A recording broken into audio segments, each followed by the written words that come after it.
It was a gun. I'm not voting. If we want to build our nation. The problem with the Somalians. Just want to experience something else than a black man. Move on, move Can't be forward. like a horse with blinkers on. Honestly say, I was about to have Corrupt sex and then I pulled crap, up. but it's nice.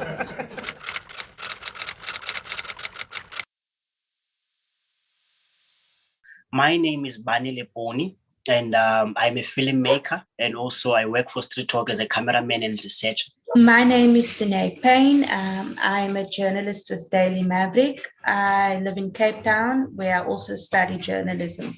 My name is Victoria Regan. I'm a journalist for Daily Maverick.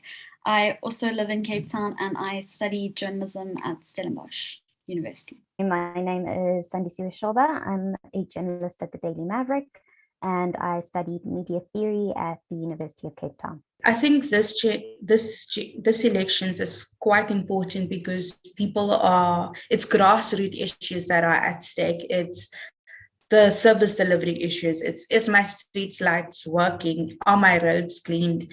Are the traffic lights that eventually are working? I think that's very key this time around. And you can feel it in communities. You can feel when communities tell you, well, I don't have a house. I don't know who my councillor is, who I can speak to about this. I have problems with sewage. My this doesn't work, my that doesn't work. And when you speak to people, you can actually feel that people are fully aware of the magnitude of a local elections, much more than a national election. You know, I'm originally from KZN, and doing reporting in KZN, for example, and a person will have absolutely no idea who their ward councillor is, and they have no electricity connection, their water is intermittently cut off, and they don't know who to speak to about the problems that they have, because this person is supposed to be their mouthpiece to the municipal council to raise their grievances and say, this is what my people need. And they're just a ghost. Because the country is so divided, there's such massive gaps between the haves and the have-nots that it just creates such powerful either or situations where you see that the person living in that part of Cape Town or Joburg has something, and you cannot physically or even in your lifetime, you will never get there. And apartheid, heart full of racism, we've always been that. And because the country is divided now more than ever with levels of unemployment made worse by COVID-19, people have just become more and more frustrated, more tired. And at the same time, we have these political parties that are back and forth blaming each other, and they're not making the situation easier for anybody. So it creates all of these divisions in this country that are not good for democracy, where people are just so tired, and it's not even tiredness anymore. It's people are despondent, the realities of living in South Africa, and that's pretty sad. I think Sune just summed it up so well and so concisely. Definitely people are despondent, and I'm thinking of when I recently went to Imzamoyethu township in Cape Town. There's such a vivid image of that inequality there, because you stand on the edge of Imzamoyethu and you can see, you know, the lush houses, you know, the big houses on the other side in Hout Bay, and that image of just living in your particular situation, but you can see what life someone else is having, that you're like, this is better than me and they have more opportunities than me. Personally, that would be, for lack of a better word, that would piss me off. I'd want to throw something, I'd want to burn something, I'd want to destroy something. And I think especially with COVID-19, there's that sad story of, we know about the PPE corruption, we know about what's happening with, you know, the communication tenders that were funneled through to certain ministers. We know all about those stories when people are at their lowest points, and still politicians and officials who are supposed to be serving them are taking things for themselves and lining their own pockets. Again, I'd just want to destroy, I'd want to burn, I'd want to get angry. If you already make millions a year, Why would you be doing something like this? Why would you be funneling money through another way when you're millions more money than ordinary South Africans make?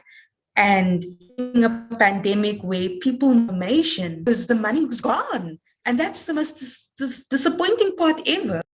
I haven't lost hope in our democratic system, if I can put it that way. I am, however, disappointed in the way that our leaders have handled our democracy and have forgotten about their duty to serve the people instead of serving themselves. You don't see what it means to be a servant leader from government. However, where you do see it, it's from the NGOs, the community leaders who work in communities, who are on the ground, helping people every day. Those are the types of servant leadership you see. And to go to these people, you don't want to spend time with the politicians who are just generally not, I don't want to be mean, but they are just disappointing a lot of South Africans, a lot of people who worked hard for the democracy that we find ourselves in. It's true that there's a lot of bad things happening in the country, and this might be, again, the optimist in me speaking out. But as the news or, as the media, we also have this tendency to follow the negative news. I mean, as journalists, you always learn that if it bleeds, it leads. Kind of added, and it's not necessarily that there aren't these wonderful things happening in the country. I mean, we think of the fact that with the looting that happened earlier this year, there was that side where people were ravaging and trying to destroy, but there were also those people who were building and trying to fix things and, coming with solidarity to help the country. So there are those wonderful things that do happen in the country. Not to say we shouldn't emphasize the negative in terms of saying, hey, this needs to change and action needs to be taken to make this better. I think it's not only Mandela that would bring this country together. It's an entire generation of leaders that either have passed away or become so despondent with what's currently going on. And we need those kind of leaders who still live in areas that have not been developed. We need those leaders to come forward and say, guys, this is a problem. Corruption, lack of service delivery, all of these things that are happening, we need to do something. And some of those leaders that are still alive need to do more effectively. They need to hold those ANC, DA, whoever those leaders are, they need to hold them to a higher count now more than ever. It worries me that we have this culture of hero worship where we almost look at Mandela as this deity. When things go wrong, it's like we're praying to Mandela. Mandela, what must we do? You know what I mean? Which is a bit concerning.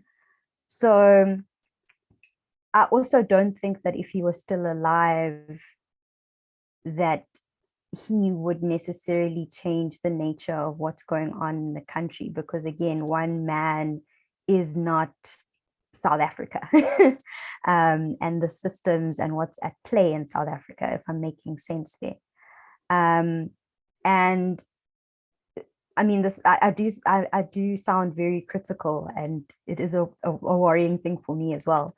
But if they had laid down the groundwork and the foundation for this idea of the Rainbow Nation and service delivery and upliftment of the poor to the extent that we believe they had, and passed on that kind of mindset well as leaders, I don't think we would necessarily be in the position that we're in.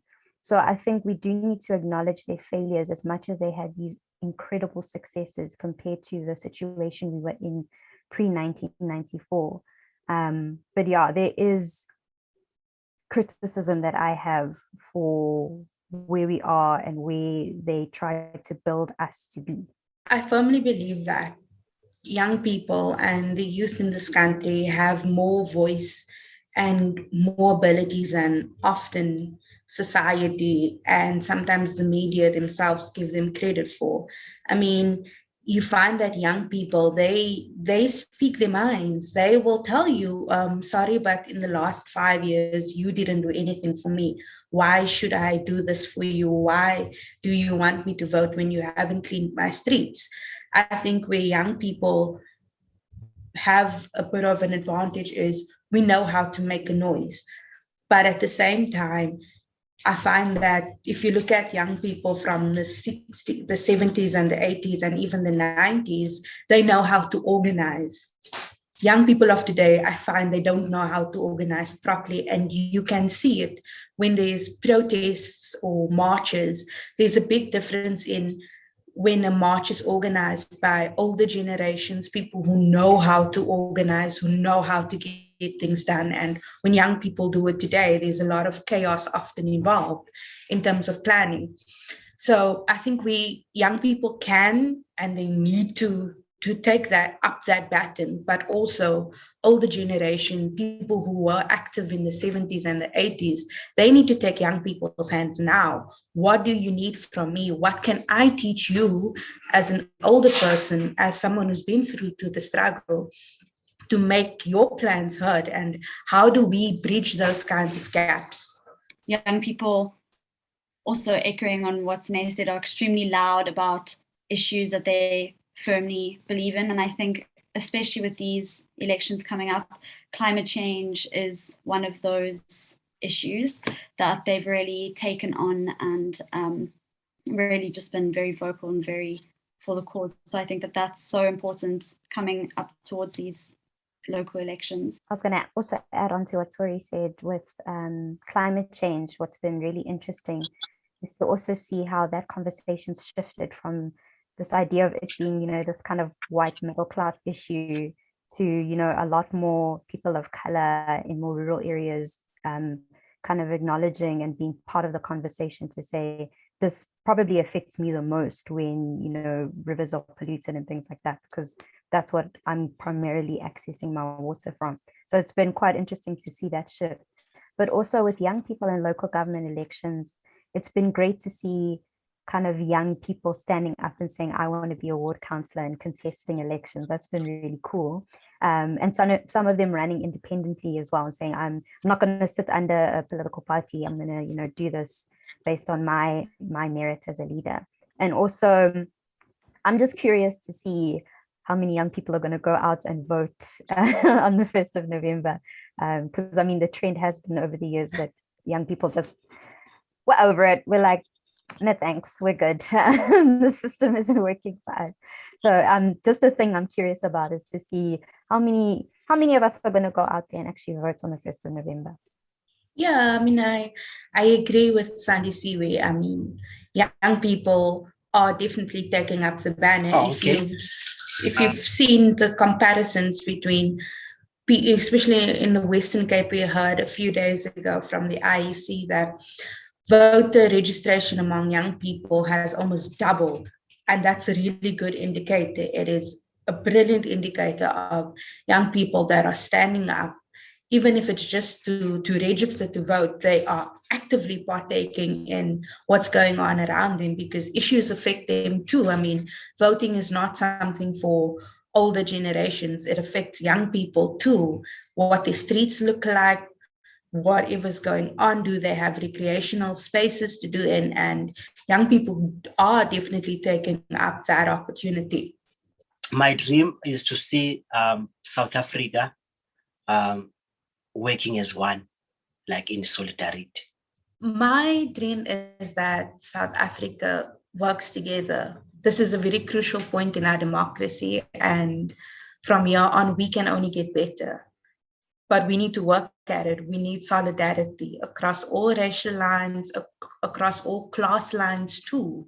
We just need to work together. My dream is to help end homelessness in South Africa, to see everyone who doesn't have a home have somewhere to live.